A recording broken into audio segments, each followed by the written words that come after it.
Hi, I'm Feroz Khan, and welcome to Drag and Drop Low Code Unplugged, the podcast where we explore the game changing impact of low code in software development. Join me in insightful conversations with IT leaders and passionate low code enthusiasts who are at the forefront of this digital evolution. Together, we'll explore how early adoption of low code is giving businesses a competitive edge on a global scale. We'll discuss its impact on software development, dissect its role in transforming businesses, and uncover the ways in which it's reshaping career trajectories. So whether you're a seasoned IT professional or a curious enthusiast, be sure to tune in as we share success stories and unravel the mysteries of low code. Subscribe now and stay tuned for a front row seat to the revolution that's shaping the future of technology. So let's go.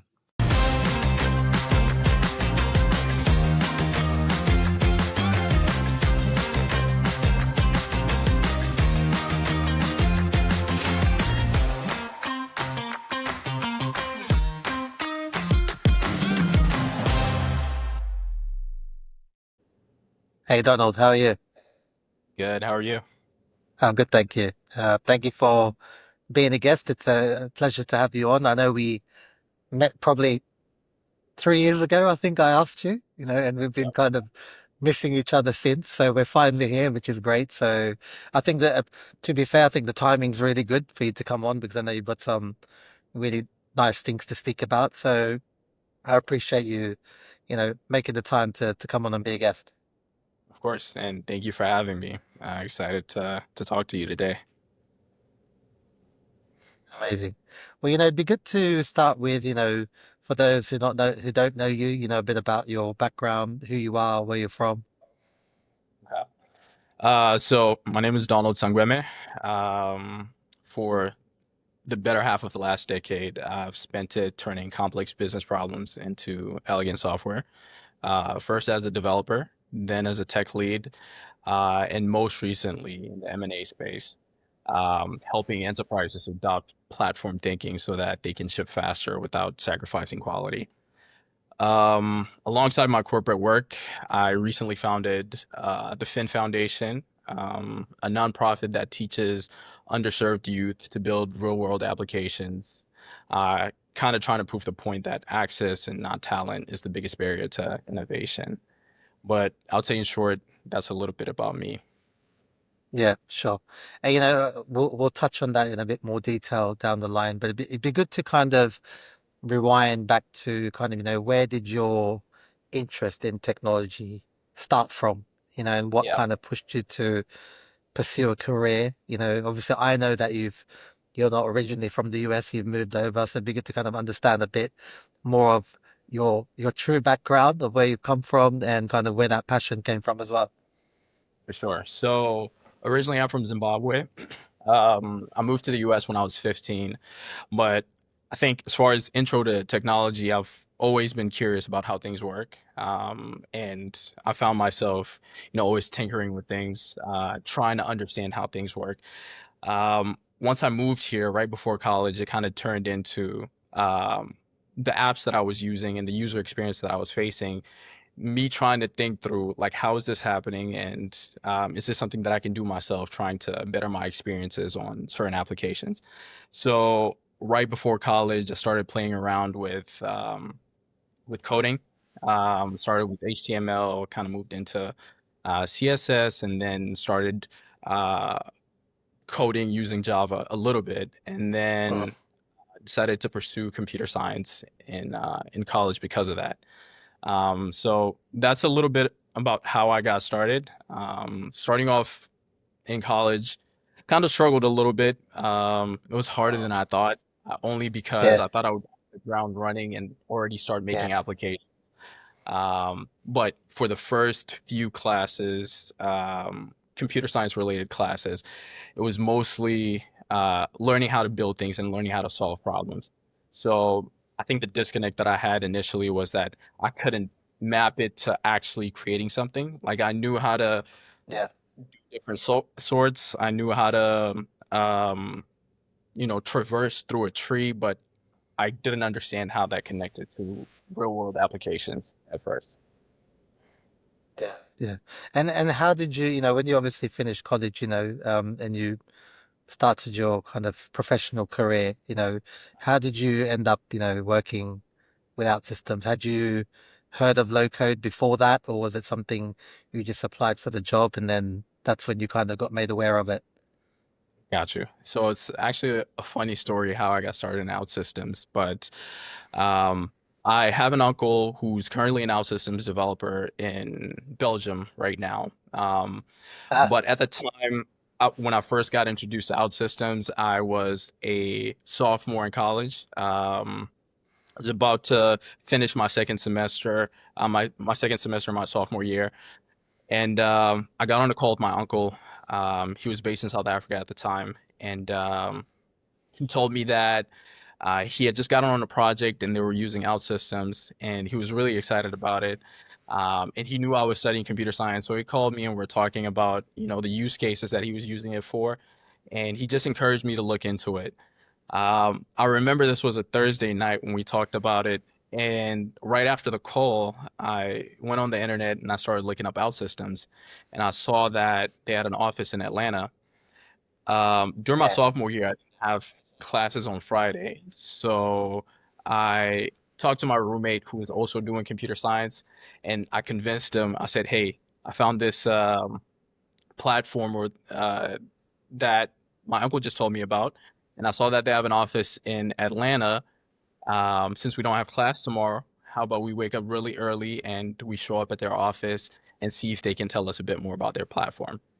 So we did exactly that. So the next morning we woke up super early, got an Uber and went to OutSystems and showed up at their office. I spoke to the office manager and pretty much just told her, "Hey, we heard about your platform and we were wondering if you guys could tell us a Mm. bit more about the platform."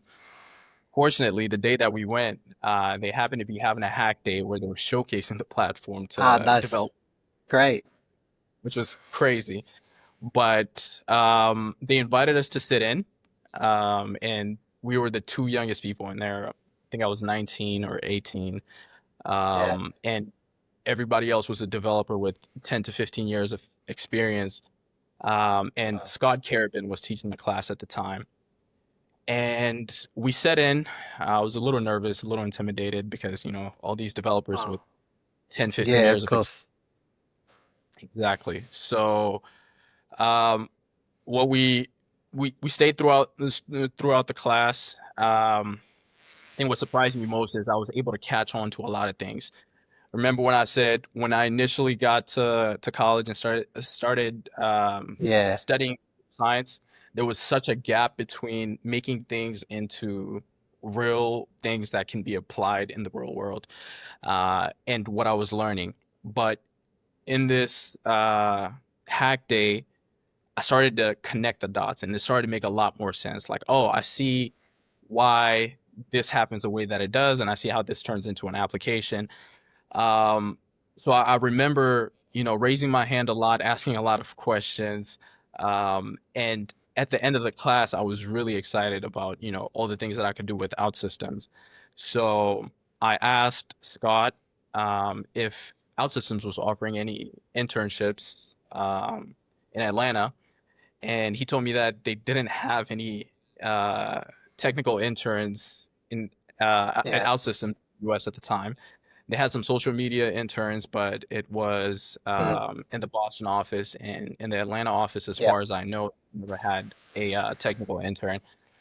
Um, so I asked him if I could get his information and just keep in contact because I wanted to continue looking into the platform myself, and if I could reach out to him if I ran into an issue I couldn't solve. This Yeah. was, I think, 2018. There wasn't a lot of Yeah. documentation on OutSystems. Yeah. So he gave me his email, and I went back home. I started diving deep into OutSystems, playing around, trying to build stuff. I think maybe a couple weeks later, I ran into an issue I couldn't solve. So I emailed Mm. Scott. He asked me to come to the office so we could take a look at it together. I went to the office and we took a look at the issue, solved it. And as soon as we finished, he told me, "Hey, the head of HR happens to be in the office. If you want to ask about that internship again, it's your chance." So Yeah. I got out, I pitched myself, and 2 weeks later, actual interview at OutSystems for an internship role. And then 2 weeks after that, I started as an intern at OutSystems in Atlanta. So that was kind of how I got introduced to OutSystems. Well, that's a really cool story, and it shows that that opportunity was created by you showing the initiative of actually getting up early on your day off and going there and just turning up. I think these days that kind of thing doesn't happen, especially since the pandemic. It's very difficult. So I think it was meant to be clearly because the day you turned up, there was something going on as well. So you got to really be impressed. You could have been turned away that day and then never looked at it again, right? So it was definitely meant to be that you were going to go in, speak to Scott, Yeah. and find out. And now, obviously, you've built a career, working with OutSystems, and obviously, you were at OutSystems for a while, and then you've moved to Deloitte. Can you talk about what you're doing there and kind of your role? All right. So I moved to Deloitte in 2021. So after that internship, I went Mm, full time with OutSystems. And then I left OutSystems to go to Deloitte. When I joined Deloitte, I joined the low code, no code practice. So I was exposed mm. to more than just OutSystems. I was Okay. exposed to Uncork and ServiceNow as well. Yeah. So I did a few projects in all three, but Mm, my main area was OutSystems. yeah. Um, I joined as a tech lead slash senior developer and worked on a lot of projects. I think hitting the ground running, I worked on a lot of POCs for apps Mm, that we wanted to create within Deloitte internally and apps that we wanted to sell. And then after that, I got on a few long-term projects where I worked as a tech lead and worked with different teams, teams in India, teams in Portugal, and teams here in the US. Um, I kind of moved away from low code, no code, and kind of started doing more M&A work mm, within Deloitte.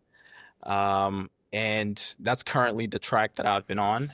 But I've still been connected to OutSystems because of the Fynn Foundation. So um, when I yeah. first started at OutSystems, being that I was a technical intern in an office that didn't have a lot of technical people with the Atlanta office, um, Mm, I kind of found it hard to ramp up, and yeah. I didn't know what I didn't know. So I think maybe a Yeah. couple of months me into my internship, I had somebody from Portugal come in and sit right next to me, who was a TSM, Joao Pegas. He's a really Yeah. great developer. So I started to learn a lot more from him in terms of best practices and Yeah. how what to expect in the real world for an OutSystems developer. So during that time, what I did most was I took note of everything that I struggled with, so that if anybody else was going to come in after me, they would have a Mm, faster time ramping up. Um, Unfortunately, yeah. I left before I got to um, do anything with that information. So I think Yeah. maybe a year after I left, when I joined Deloitte, I talked to Snezana from OutSystems, and I pretty much explained a bit Yeah. uh, of that. And what we decided to do was do a mini boot camp where um, OutSystems had done a boot camp for OutSystems, the 2 week boot camp where they were teaching people Yeah. OutSystems reactive. And then the Yeah. people from that cohort then came to me, and then I taught them, everything that I know that I knew wasn't taught in the reactive boot camp, but they would In need the to boot know as camps. Yeah. outside. Yeah. So I did that for Yeah. about 3 months. It was a really, really uh, a rewarding thing, and it was fun. And it also showed me how far I'd come as a developer. Yeah. But in part, I think that also ended up inspiring the Fynn Foundation, because part of what we're doing at the Fynn Foundation, we're helping underserved youth get access to technology and also learn development skills. And one of the things that we teach is OutSystems development. So Oh, since last year I started really getting into it. We have our first cohort currently yeah. going right now with about 5 beneficiaries, uh, 3 young men and 2 young women, who have been great so far. We're 4 months in. It's a 6-month program. Mhm. Um, Nice. so I've stayed connected to OutSystems in that way. Oh. So I kind of Yeah, and uh, what regions are you targeting with the kind of training? so we're looking at all underserved areas. Starting off with the first cohort, Okay. we started off in Zimbabwe because um, Yep. I know personally that there's a lot of smart young people there, but there isn't enough opportunity. Mm. Um, and also, Zimbabwe speaks English as a second language, so I thought it would be an easier Oh. transition to remote work. Yeah. Um, but we're planning to expand to Atlanta because there's also a lot of underserved youth here who don't Nice. know that, there are a lot more opportunities and that they can get involved in tech, and that it's not Yeah. as complicated as most people make it to be.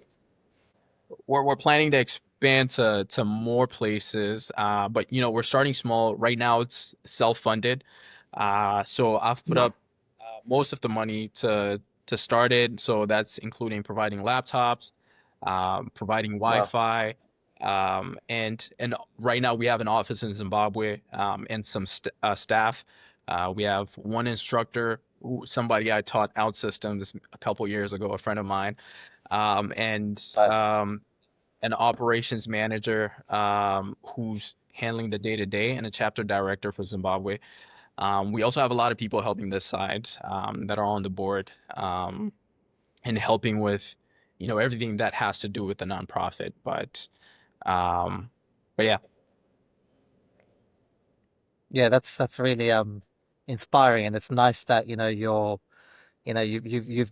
learned this skill set, and now you're trying to give back. You've obviously you've learned out systems, you know what it can do, and now you could just be kind of going about your day, but you've created something to give back to undeserved communities, which is great. It's really nice to hear that you're doing things like that. And how do you think low code can really close that gap, the opportunity gap for these undeserved yeah. communities? Um, And thank you for saying that. I think you kind of have to, right? You have to give back. I feel Yeah. like I got such an incredible opportunity from OutSystems, Oh, for them even putting me in the position to be able to learn OutSystems. So I'm really grateful for yeah. that, and I just want to pass it along. But to answer your question, I think to me, one thing that became more apparent the more that I went on with my degree was that I always used to think technology wasn't creative, that it Oh, was very mathematical and scientific, which is true, but I think it's one of the most creative things you can do because you can be innovative and create solutions that help you with whatever you're facing. One of the things that we're doing right now with the Fynn Foundation is we're looking at building applications that help the beneficiaries in their communities, and we're thinking through so many things. One of the things that um, affects Zimbabwe right now is something called load shedding, where um, because there isn't enough power for the whole country, sometimes you have to turn off the electricity in certain parts, and just make sure that everybody gets a chance to have electricity. And one of the things that the yeah. students were thinking through is creating an API with the National Electricity Company so that they can create a website where they can see exactly when their area is going to be affected by this load shedding. So that would give them a chance to do certain things or prepare before the electricity Yeah. is cut off. So that it's not just abrupt and they have no insight into what's going Mm. on. So I think technology is very can be very innovative, and with solutions like that, you can do so much more than just help one person. That person can in turn help other people. So Yeah. Yeah. Does that answer your question? Yeah, yeah, and obviously you said you're currently in the middle of the cohort, with you said five kind of students. What's their kind of,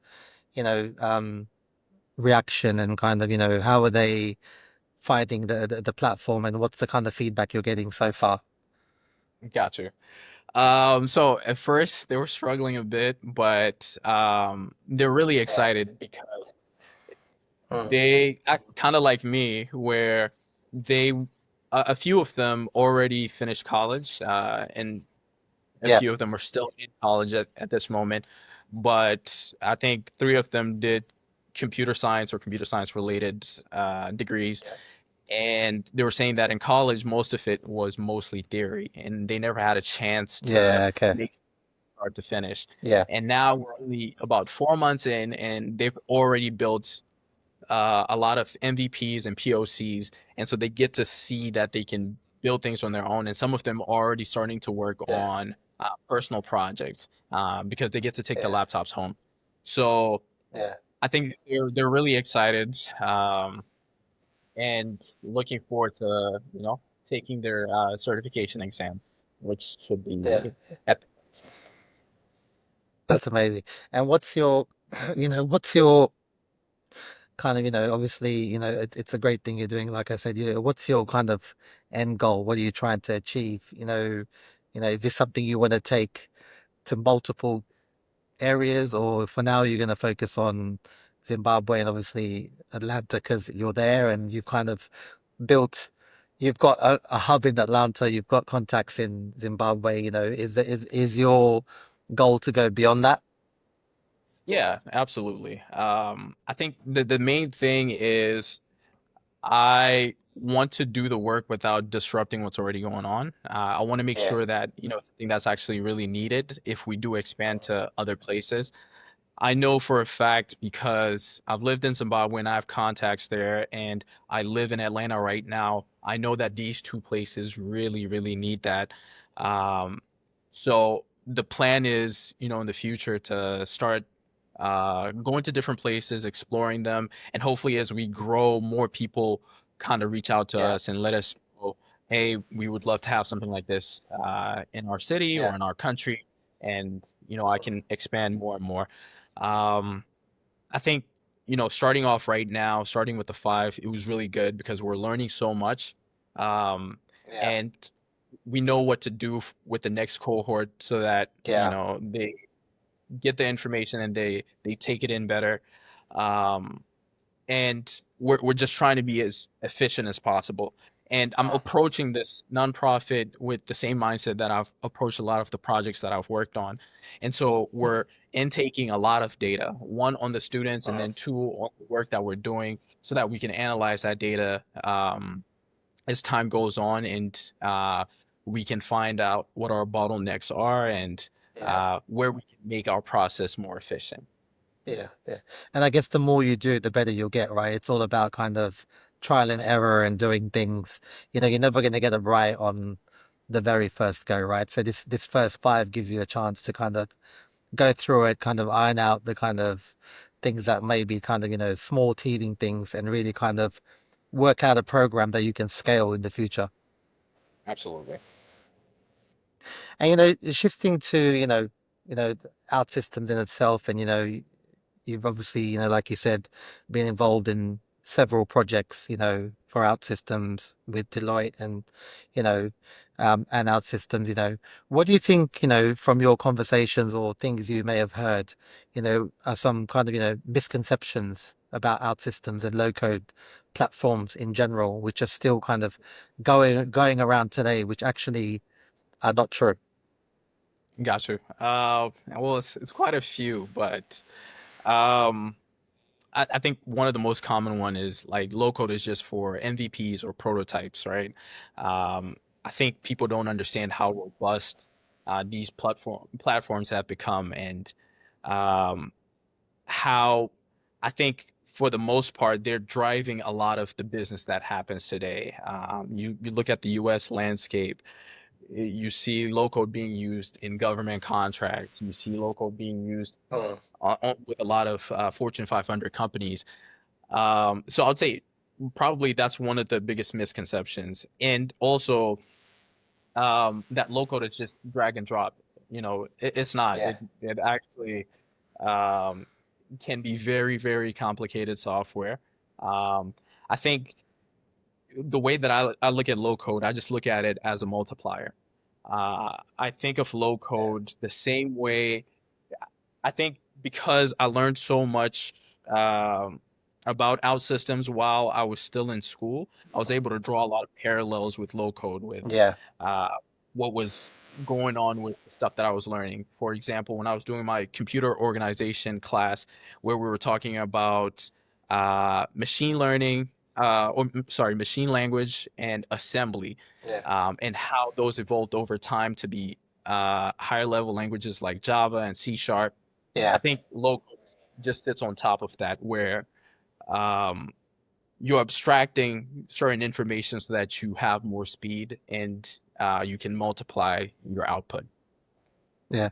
And the biggest kind of buzzword for the last few years is AI. It's in every conversation. Everyone's talking Definitely. about it. All the low code platforms are looking into it. All non-low code platforms are trying to bring out features. What's your view on, the future of low code with AI? Do you think, there's obviously the analysts are saying AI and low code is the right combination?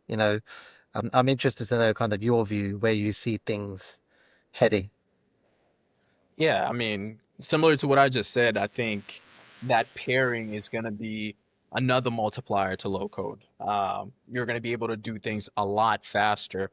Um, so I agree with that. I think, you mix low code and AI, you're going to get a much faster output. Um, right now, I think because of AI, we're getting a lot closer to citizen development. I think a lot of people, when Uh, they heard low code, they thought, citizen development, but there's yeah, still so much you needed to know.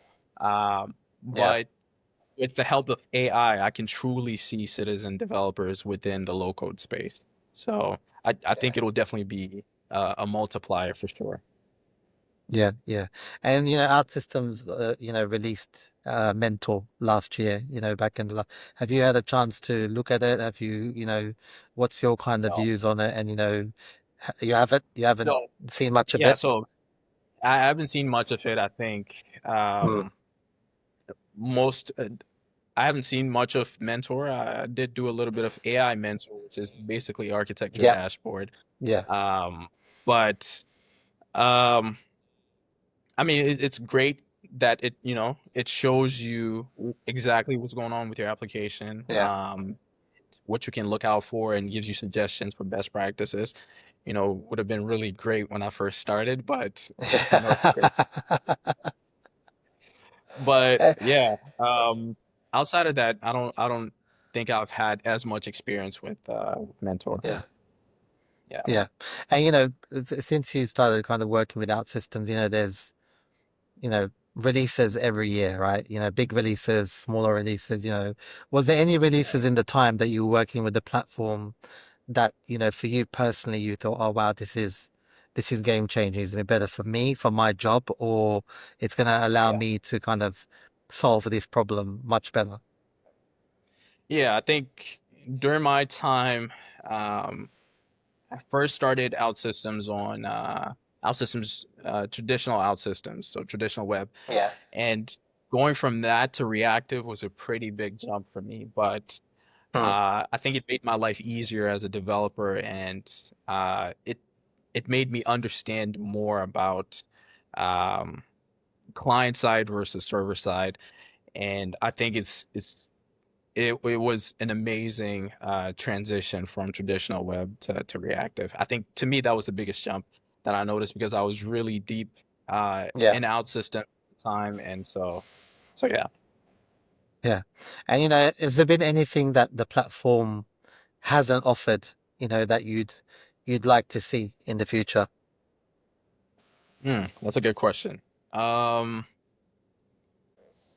not true change, but like whenever you publish and you Uh-huh. merge, one thing that I've experienced over and over with other developers, sometimes developers overwriting your work or you overwriting other developers' work.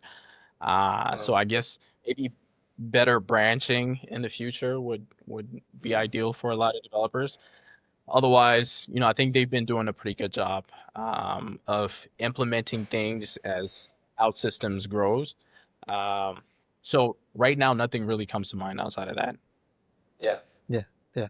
And going back to the Fynn project, in regards to kind of you kind of training these people, is the intention to hopefully get these remote working is Uh-huh. a big thing now, so it obviously improves their chances to then hopefully get Yeah. jobs in better paying regions from where they are, but they can still stay in their home country and have a really good job. Is that kind of something you're trying to also kind of allow them to have access to, so they can be, Zimbabwe can, there's other OutSystems customers in Africa, Zimbabwe, like you said, English is the second language. The time zone's not that far from Europe as well. Is that Yeah. kind of the goal? Yeah, that's definitely part of it. I would like them to be exposed to, to working with other people outside of just people in Zimbabwe. But not only Yeah. that, I also want them to prove out that, hey, this can work in Zimbabwe because Zimbabwe has a lot of, um, it has a long way to go in terms of like digitizing a lot of the things. A lot of things are still records are still Yeah. kept on paper.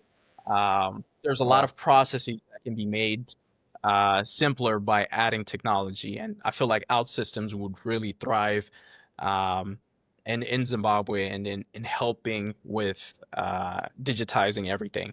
So it's one, I do want them to have the opportunity to do remote work, but I Yeah. also want them to think about solutions for Zimbabwe that they can implement Yeah. themselves, solutions Yeah. for their immediate communities. Yeah. And if you talk to this cohort, there were over 40 plus applications that came in, Wow. and we selected five because we didn't have as many resources to Yeah. have more than that. But these five out of those 40 are really brilliant, and they're already doing things in their community and looking for ways to amplify that. And I think OutSystems would is going to be something that helps them do that. So I Yeah. do want them to get remote work. I do want them to do work in Zimbabwe, and um, I also want them to amplify what they're already doing within their communities using technology like OutSystems. Yeah, that's amazing. That's really, yeah, that's amazing. And I'm interested to know kind of, when did you kind of, is this something you always thought I will do in the future, or was it something that now that when you were kind of now, okay, I've got this experience, I want to do this, and and also, you know, how long was that process to getting from an idea to where you are today? Gotcha. So I think it's something that I've always been passionate about, helping and giving back. And I think the main thing that I was thinking before um, starting Fynn was that in the back of my mind, I always thought, once I reach a certain level of success, I want to help build Africa's technological infrastructure because I feel like Africa is not participating in the digital market as much as it could. Mm, And then also with my background in Zimbabwe, I know that Zimbabwe has a lot of hardworking people, and all they lack is opportunity. So mm, it's something that's always been at the back of my mind. But last year, well, the year before last year, my granddad passed away, and he said something to me right before he did, which kind of inspired me to to do this essentially. But he was telling me that I don't have to wait until certain things happen for me to start making yeah, a change. yeah, And so think I had to separate the idea that, I had to reach a certain level of success to give back. So starting last year, I decided, hey, I've saved a little bit of money to the side, and I actually do want to do something with this. And even if I don't help 1,000 people, if I'm helping five Mm. people, those 5 people can also help five Yeah, people in the yeah, future. That spark something that could grow beyond, something that I can imagine. But even though it's only 5 people right now, I can tell you that it has been one of the most rewarding things that I've ever done in my life. When I talk to the beneficiaries and hear their stories and hear how excited they are about OutSystems and what they're learning, it really, it really makes me happy. So, yeah, I'm glad that I bit the bullet and started doing it. I know there's still a long way to go. And right now, we're working really hard to get grants, to partner with companies, so that one, the load doesn't always have to be on me moving forward, but yeah, two, so that we can grow this cohort and help more people in the future. yeah. That's great. It's a great thing. And yeah, it's great that you took that advice and didn't wait, and I get what you mean, where a lot of people tend to think, okay, I've got this goal, I'll wait till everything lines up before I hit the go button, right? Where sometimes even 20% is enough to get started and then go from there. So it's great that, you started and, like you said, that five can lead to them now another five from that. For if you did five per person, right? And the things they can do, it's just amazing. And, you know, um, and just with the I've been asking everyone this year about you've got this skill set where you know out systems, if there's anything you could build yourself in the OutSystems platform, what would it be and why?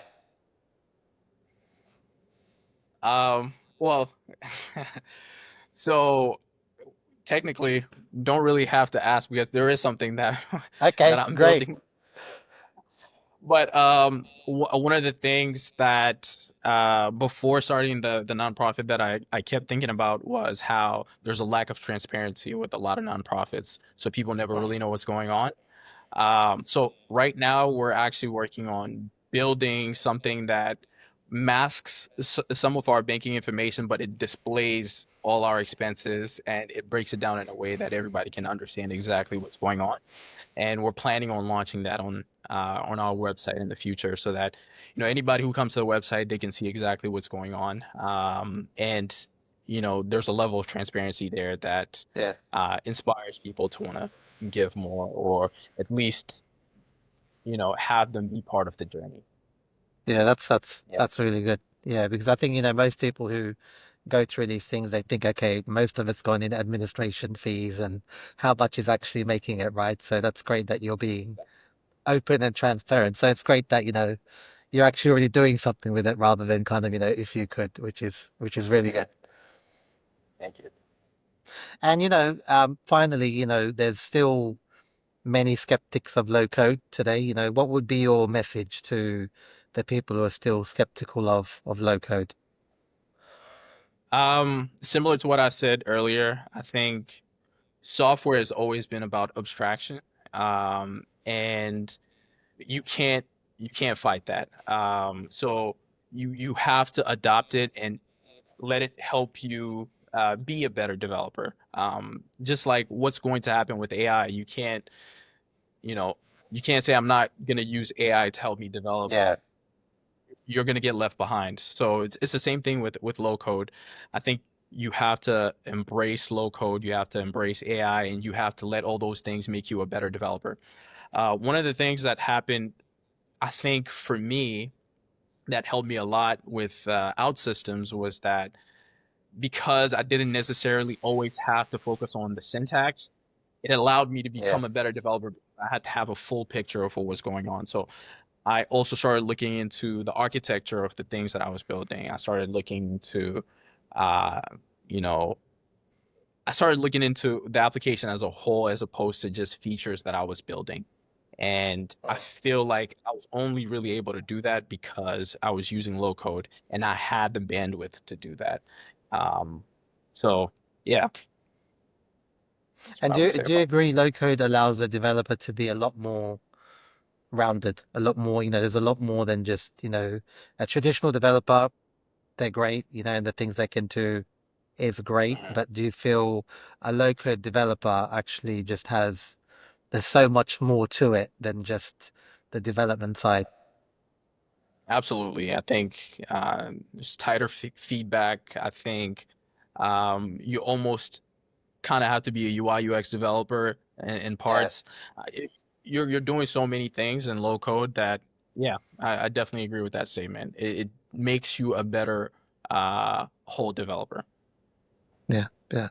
So yeah, I appreciate you speaking to me. It was great to talk to you, and sharing kind of, one, your journey with OutSystems, but I think two, all the things you're kind of doing, with the Fynn project, I think is really amazing and really inspiring. And it's nice to see someone who, is investing time, their skill set that they've learned to then try and obviously give back to people, but also the community of your own country where you're living in Atlanta as well. So it's really kind of I'm hoping other people will hear this and find some inspiration, and if they've got plans they won't wait and they'll just get going based on your advice, and your grandfather's advice. So I really appreciate you sharing that with me.